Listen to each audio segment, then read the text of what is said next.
Яг ихний мэдээлэл 16 настай охины амнасыг хөнөөсөн хэргийн давж заалдах шатны шүүх хурал боллоо. За тухайн шүүх хуралд улсын яллагч буюу прокурорууд ирээгүй шалтгаанаар энэ 5 дугаар сарын 11-ний 9 цаг хүртэл хурал хойшиллоо.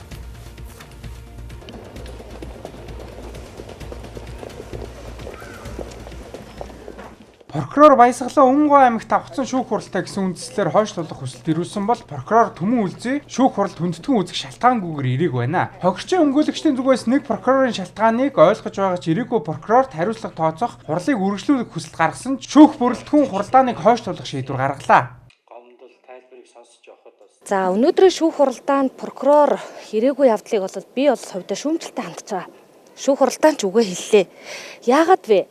За 4 сарын 8-нд хурал товлогдсон гэдэг шалтгааныг бол бид бас хүндэтгэн үзэх шалтгаан байж үзэж болно. Энэ бол эрүүгийн эрх хэний шийдвэр тухай хуулийн 34.16 зас үндэслэл байна. Ягаад гэвэл давзаалах шатны хурлууд бол 7 хоногор товлогддог. Тэгэхээр урьдаас төлөвлөгдсөн хурал маань олон оролцогчтой гэдээ давцжээ. За Төмөн Үлзий гэдэг энэ прокурор бол энэ гэмт хэрэгтэр маш урт хугацаанд ажиллаж байгаа.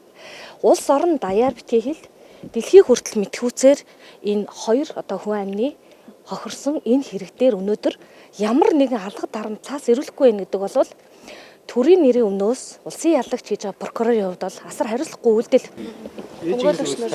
Өмгөөлөгчдөртөө санал нэг байгаа. Тэгэхээр Хэргийг эргэн сануулахад өмнө нь анхан шатны шүүхээр хэлэлцэгдэж даваад орчод бүх насаар нь 20 хял оноосон бол Номын Эрдэнэ Гаан Эрдэнэ бол насан туршаагүй шүүгдэгч Ингийн сайхан нарт холбогдох хэргийг хэрэгсэхгүй болгож шийдвэрлсэн байна. Харин хохирогчийн ээж отгон туяа шийдвэрийг эс зөвшөөрч дав заалдах гомдол гаргаснаар өнөөдрийн хурал товлогдсон байлаа. Дав заалдах шатны шүүх хурал хохирогчийн талын өмгөөлөгчд бол анхан шатанд ажилласан өмгөөлөгчд оролцсон юм а.